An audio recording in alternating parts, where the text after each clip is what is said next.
పరిశుద్ధుడా.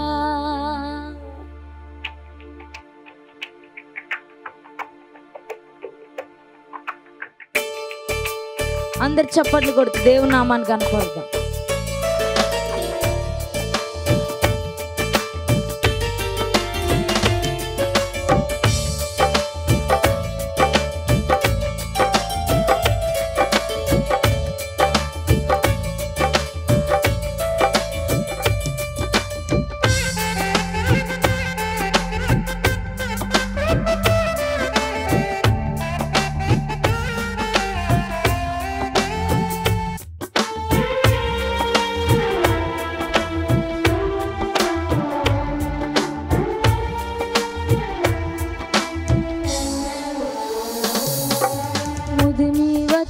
వరకు నన్ను మోయో దైవమా, నీ రెక్కల చాటున నిత్యము నన్ను కప్పి ఉంచుమా. ముదిమి వచ్చు వరకు నన్ను మోయో దైవమా, నీ రెక్కల చాటున నిత్యము నన్ను కప్పి ఉంచుమా. యేసయ్యా నీతి సూర్యుడా, యేసయ్యా పరిశుద్ధుడా, యేసయ్యా నీతి సూర్యుడా, యేసయ్యా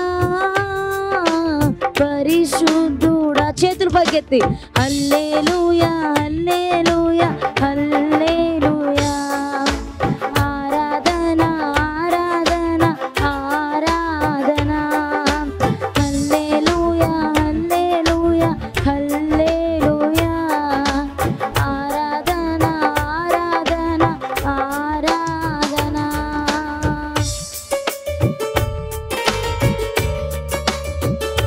అందరు చప్పట్లు కొడుతూ దేవుని నామాన్ని కనపడతాం.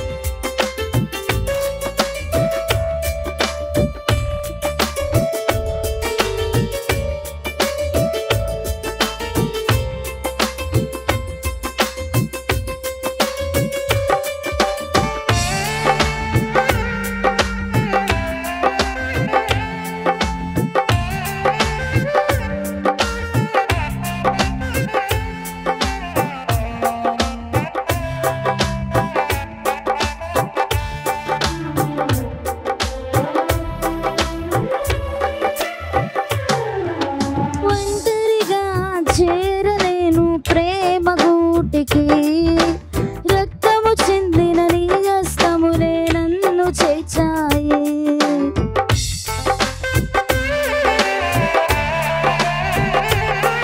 నేను ఒంటరిగా చేరలేను ప్రేమ గూటికి, రక్తము చెందిన నీ హస్తములే నన్ను చేర్చాయి. నీ నుండి ఏది వేరు చేయలేదు, నీ నుండి ఏది వేరు చేయలేదు. హత్తుకొని ఓదార్చే దేవుడు నీవయ్యా, హత్తుకొని ఓదార్చే దేవుడు నీవయ్యా. యేసయ్యా నీతి సూర్యుడా, యేసయ్యా పరిశుద్ధుడా. పాడండి.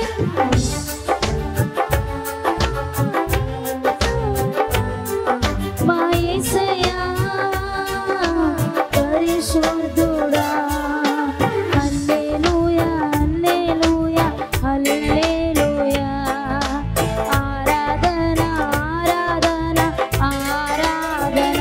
పాడదామా? హల్లెలూయా హల్లెలూయా ఆరాధన ఆరాధన ఆరాధన. ఎవరు లేని నాకు నీవే తోడుగా నిలిచావు, నీ సన్నిధిని ముందుగా పంపి ధైర్యపరిచావు. నా రాగం నా సర్వం నీవే యేసయ్యా, చావైన బ్రతుకైనా నీతోనే నా పయనం దేవా అని పాడుచు అందరు దేవుని నామాన్ని కనపడతాం. స్తోత్రం. అందరు చప్పట్లు కొడుతున్నా వెనకాల పాడాలి.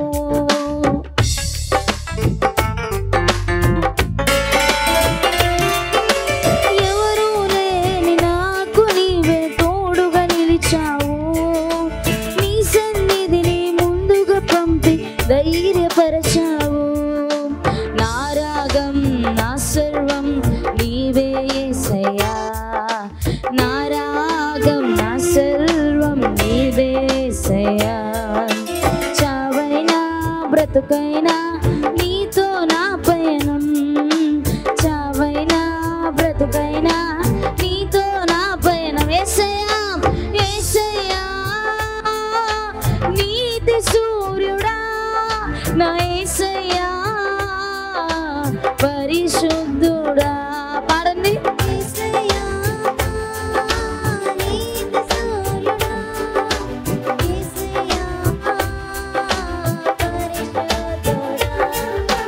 నీతి సూర్యుడా పరిశుద్ధుడా యేసు నీతి సూర్యుడా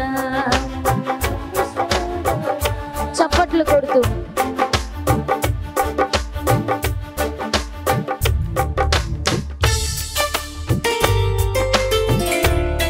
అందరం కలిసి ప్రాణము ఉన్నంత వరకు నీవే నా గానం ప్రాణం పెట్టిన నీ కొరకే ఈ నా జీవితం నా కొండ నా కోట అండ నీవేనయ్యా నా తోడు నా నీడ నీవే చాలయ్యా అని పాడుచు అందరు దేవుని నామాన్ని కనపడతాం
యేసు ప్రభుని పిలుస్తూ ఉండగా ఈ మైదానం అంతా దేవుని యొక్క శక్తి కమ్ముకుంటా ఉంది నోరు తెరచి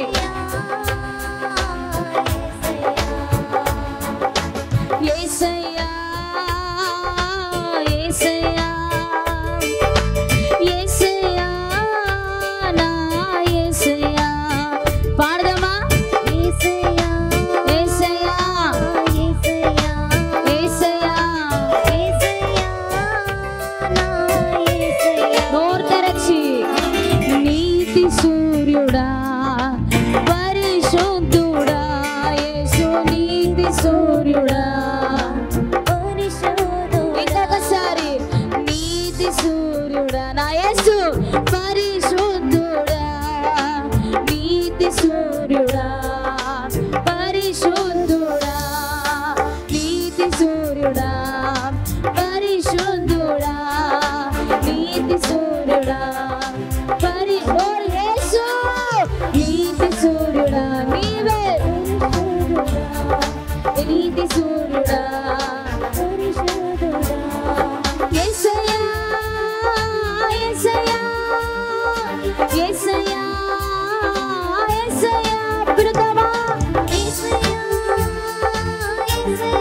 యేసయ్యా రండి మా మధ్యలోనికి రండి యేసయ్యా యేసయ్యా యేసయ్యా నా యేసయ్యా ఇంకొకసారి యేసయ్యా యేసయ్యా యేసయ్యా నా యేసయ్యా యేసయ్యా యేసయ్యా యేసయ్యా నా యేసయ్యా నోరు తెరచి యేసయ్యా పాడదామా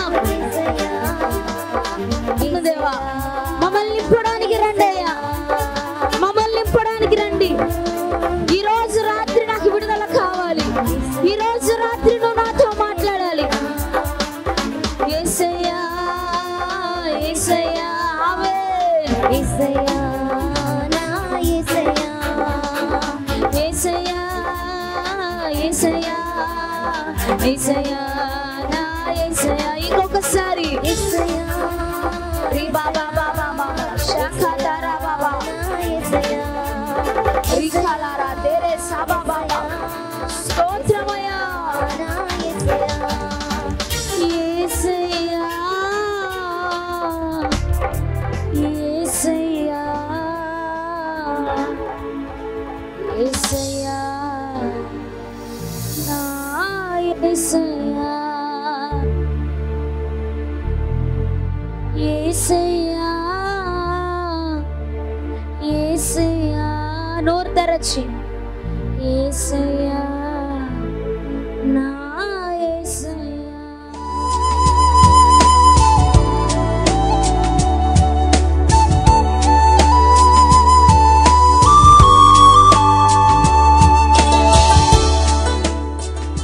దహించాగ్ని ప్రోగ్రాం చూస్తున్న మీ అందరికీ దహించాగ్ని మినిస్ట్రీస్ తరపున, మా కుటుంబం తరపున హృదయపూర్వక వందనాలు చెల్లిస్తున్నాం. అందరు కళ్ళు మూసుకున్నట్లయితే మనం ప్రార్థన చేసుకుందాం. స్తోత్రం దగల ప్రభువా యేసయ్యా తండ్రి, నీ ఘనమైన శ్రేష్టమైన ఉన్నతమైన నామానికి వందనాలు స్తుతులు స్తోత్రాలు ప్రభువా. ఎవరెవరైతే ప్రోగ్రాంని చూస్తున్నారో ప్రతి బిడ్డని దీవించండి, ఆశీర్వదించండి. పరిశుద్ధాత్మ దేవా ప్రతి ఒక్కరితో మాట్లాడండి ప్రభువా. యేసయ్యా నీ శక్తిని విడుదల చేయండి ప్రభువా. యేసు నామములో ప్రభువా ప్రజల్ని మహిమను అనుభవించుదురుగాక, నీ శక్తిని అనుభవించుదురుగాక, దేవుని ప్రసన్నతను అనుభవించుదురుగాక. ప్రతి ఒక్కొక్కరితో మీరే ముఖాముఖిగా మాట్లాడండి ప్రభువా. వాడిగల ఖడ్గం వల్ల నీ వాక్కు ప్రజలోకి వెళ్ళాలి. ప్రజలు దురాత్మ శక్తులు మంత్ర ప్రయోగాలు పంపబడిన ఆత్మ నుంచి విడుదల కలగాలి, స్వస్థతలు అద్భుతాలు జరగాలి ప్రభువా. నీ సన్నిధి ప్రజల్లో ఏలుబడి అవ్వాలి ప్రభువా. ప్రజలు నీ మహిమను రుచి చూడాలి పరిశుద్ధాత్మ దేవా. యేసు నామములో ఈరోజు ప్రోగ్రాం అంతా మీరే తోడుండి నడిపించమని యేసు నామములో అడిగి వేడుకుంటున్నాం తండ్రి, ఆమేన్. హల్లెలూయా. యేసుక్రీస్తు నామములో మీ అందరికీ నా వందనాలు. దేవుడు నా హృదయంలో పెట్టిన మాటలు మీతో పంచుకోవాలనుకుంటున్నాను. క్రైస్తవులు అనబడుతున్న వారు ఎక్కువ చదివే కీర్తనలు చదువుతారు. కీర్తనలు చాలామంది చేత రాయబడింది, కానీ కొన్ని కీర్తనలు చాలా ప్రత్యేకించబడినవి. అందులో దావీదు రాసిన కీర్తనలకి ఒక ప్రత్యేకత. చూడండి, అన్ని కీర్తనలు చదివినా ఒక్కొక్క కీర్తన ఒక్కొక్కలా ఉంటుంది, కానీ దావీదు రాసిన కీర్తన చదివితే చాలా వ్యత్యాసంగా ఉంటుంది.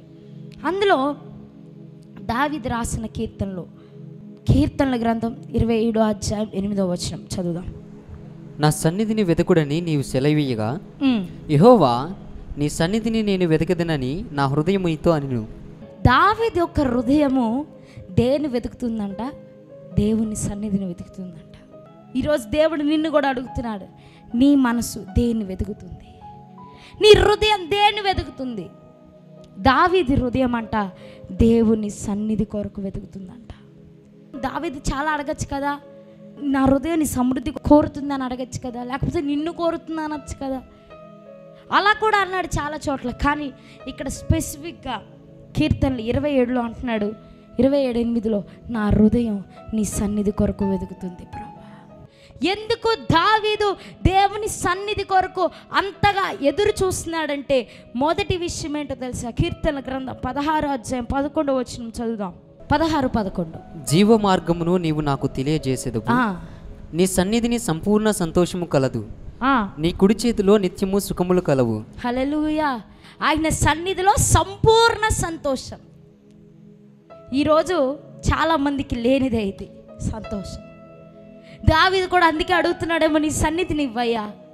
ఎందుకు ఆయన సన్నిధి అంటే సన్నిధిలో సంతోషం, అది సంపూర్ణ సంతోషం.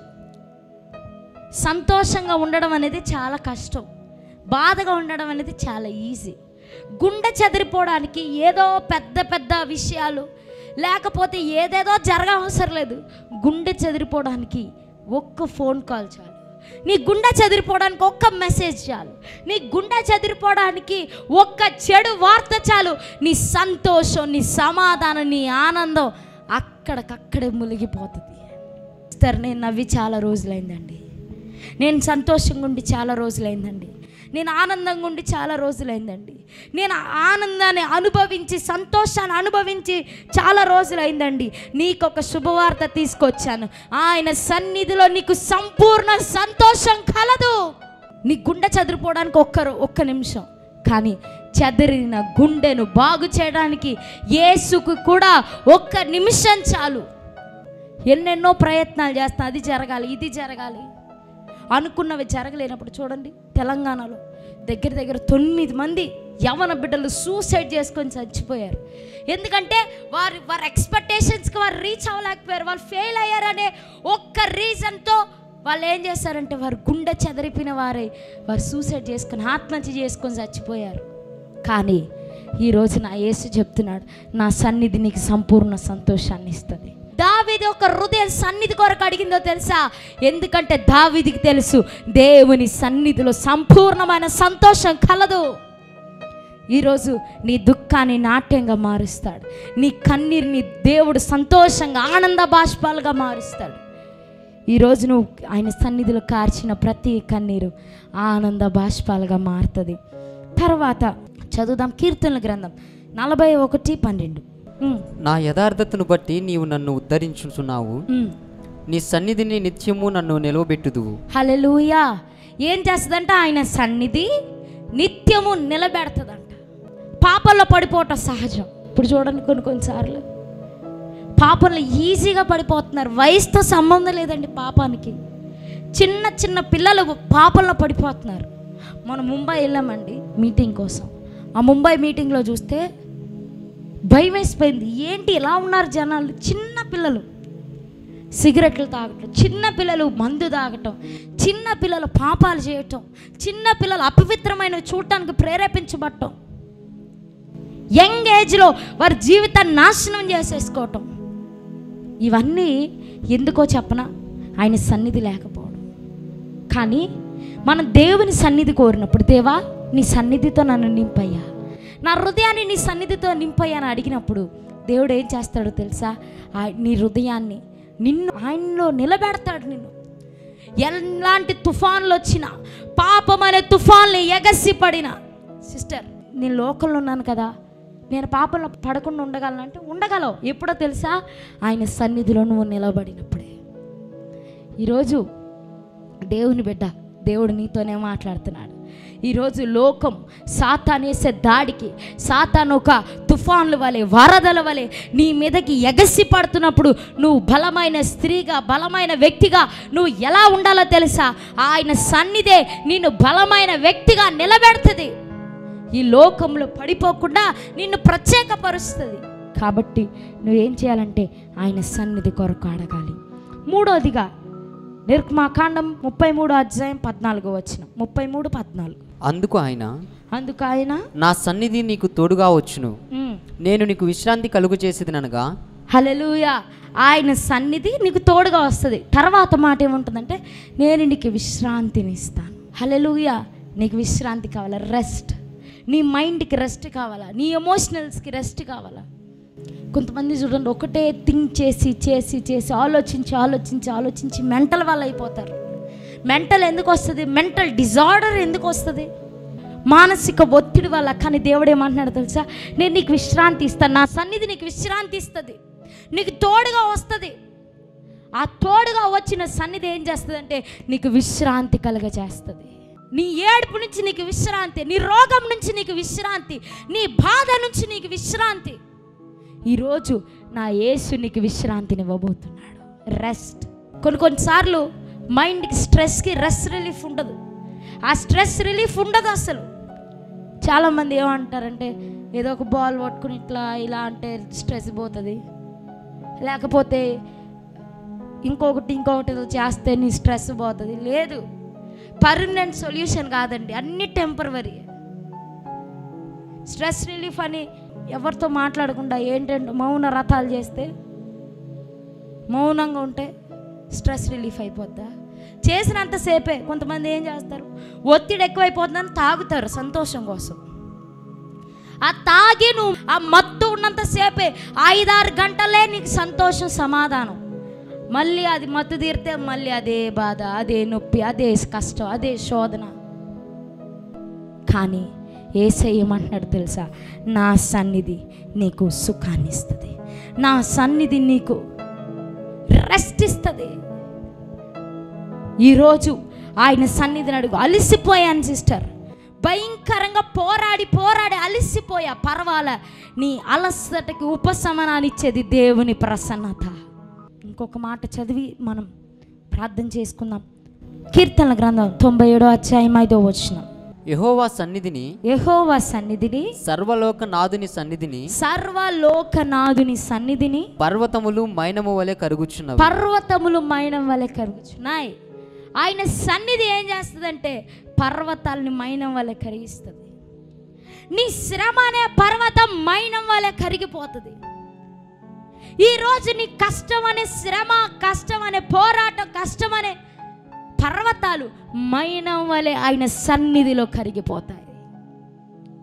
ఎలాగ మైనం కరిగిపోతుందో అలాగ నీ పోరాటాలు, నీ కలవరం, నీ పర్వతం ఏదైనా కావచ్చు. నీ రోగం అనే పర్వతం, నీ కష్టం అనే పర్వతం, నీ అప్పుల బాధ అనే పర్వతం, ఏ పర్వతమైనా కావచ్చు. ఆయన సన్నిధిలో అవి కరగవలసినవే. ఆయన సన్నిధి ఎప్పుడు వస్తుంది చెప్పండి? ఆయన సన్నిధి ఎప్పుడు వస్తుంది? ఎక్కడ దేవుడు వస్తాడో ఆయనతో పాటు ఆయన సన్నిధి వస్తుంది. ఎక్కడ దేవుడు వస్తాడు? ఎక్కడైతే ఆయన పూజింపబడతాడో, ఎక్కడ ఆయన ఆరాధించబడతాడో. అందుకే దేవుని వాక్యం సెలవిస్తుంది, ఆయన స్తుతులకు పాత్రుడు, ఆయన స్తుతుల మధ్యలో ఆసీనుడు. ఆయన స్తుతిస్తే ఆయన సన్నిధి దిగిపోతుంది. ఈరోజు నీ పోరాటాలను ఏం చేయాలో తెలుసా? ఒక మూల కూర్చొని చక్కగా కూర్చోండి, ఏం మాట్లాడద్దు. నా ఎక్స్పీరియన్స్ చెప్తున్నా. నాకు ఏదైనా పోరాటం వస్తే ఏం ఆలోచించను, ఏది దానికోసం ఆలోచించను. సైలెంట్గా ఒక మూలకెళ్ళి కూర్చొని పాటలు పాడతాను. 2 పాటలు పాడతాను. 3వ పాటకి నా అట్మాస్ఫియరే మారిపోతుంది, నా పరిస్థితులే మారిపోతాయి, అక్కడ పరిస్థితే మారిపోతుంది. ఈరోజు దేవుని బిడ్డగా చెప్తున్నా, దేవుని ఆరాధిస్తే దేవుడు దిగి వస్తాడు, దేవుని సన్నిధి దిగి వస్తుంది. ఆయన సన్నిధి నీకు సంపూర్ణ సంతోషం ఇస్తుంది, ఆయన సన్నిధి నిన్ను నిలవబెడుతుంది, ఆయన సన్నిధి నీకు రెస్ట్ ఇస్తుంది. ఆయన సన్నిధి నీ పర్వతాలు, నీ శ్రమ అనే పర్వతాన్ని మైనం వలె కరగింపజేస్తుంది. ఈరోజు సిద్ధంగా ఉన్నారా? పర్వతం అంటే చిన్న రాయి కాదండి. పర్వతం అంటే చాలా ఎత్తైనది. ఎంత పెద్ద సమస్యలైనా ఆయన ప్రసన్నతలో కరిగిపోతాయి, ఆయన శక్తిలో కరిగిపోతాయి. ఎక్కడ ఆయన ఆరాధించబడతాడో, ఎక్కడ స్తుతించబడతాడో, ఎక్కడ ఆయన ప్రార్థించబడతాడో, ఎక్కడ ఆయన ఘనపరుస్తామో అక్కడికి ఆయన దిగి వస్తాడు, ఆయన ప్రసన్నత దిగి వస్తుంది. కాబట్టి ఈరోజు నీకు సంతోషం కావాలా? నీ జీవితానికి ఒక రెస్ట్ కావాలా? నీ జీవితానికి ఒక విశ్రాంతి కావాలా? నువ్వు దేవునిలో నిలవబడాలా? నీ పర్వతాలు, నీ శ్రమ అనే పర్వతం, నీ రోగం అనే పర్వతం, నీ పాపం అనే పర్వతం కరిగిపోవాలా? ఆయన సన్నిధిని కోరు. దేవుడు నీ జీవితాన్ని ఆశీర్వాదంగా మలుస్తాడు. మీకోసం చిన్న ప్రార్థన చేయబోతున్నాను. ప్రభా, నీ ప్రసన్నత, నా ఇంటిలో నీ ప్రసన్నత ప్రభా, నా కుటుంబంలో నీ ప్రసన్నత ప్రభా అడుగుదాం. నా కుటుంబం అంతా దేవుని సన్నిధితో నింపబడును గాక. ప్రభా, నీ సన్నిధితో నన్ను నింపయ్యా, నీ శక్తితో నన్ను నింపయ్యా, నీ ఆత్మతో నన్ను నింపయ్యా, నీ బలముతో నన్ను నింపయ్యా. నీ అగ్ని అభిషేకం కుమ్మరించబడును గాక.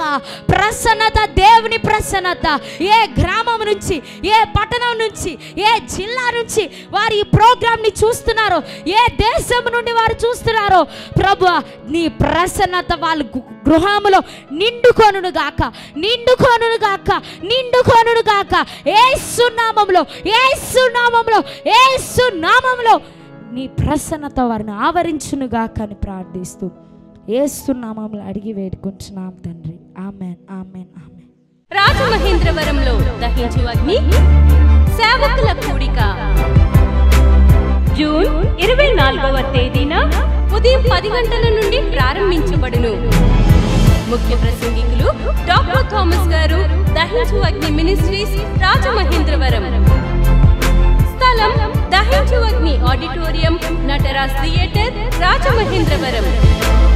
మరిన్ని వివరాలకు 9494940072 మరియు 73.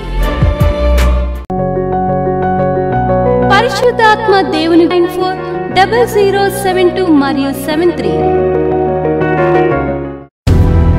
విశాఖపట్నంలో దహించు అగ్ని ఆశీర్వాద అభిషేక కూడిక జూలై 3వ తేదీన సాయంత్రం 5:30 నుండి ప్రారంభించబడును. ముఖ్య ప్రసంగికులు డాక్టర్ థామస్ గారు, దహించు అగ్ని మినిస్ట్రీస్, రాజమహేంద్రవరం. స్థలం సుబ్బలక్ష్మి కళ్యాణ మండపం, రైల్వే న్యూ కాలనీ, విశాఖపట్నం. మరిన్ని వివరాలకు 9032227676 మరియు 9032228686. మీ ప్రార్థన అవసరతలకు 9494940072 మరియు 73. ఈ టీవీ కార్యక్రమాన్ని చూసి ఆశీర్వదించబడినట్లయితే దహించు అగ్ని టీవీ పరిచర్యకు మరియు బ్లెస్సింగ్ ల్యాండ్ కు సహకరించండి. Dahinchu Agni trust current account number 357222444370, state bank of India, main branch, Rajamahendravaram. My address doctor Thomas, Dahinchu Agni ministries, తుమ్మలోవా, Rajamahendravaram.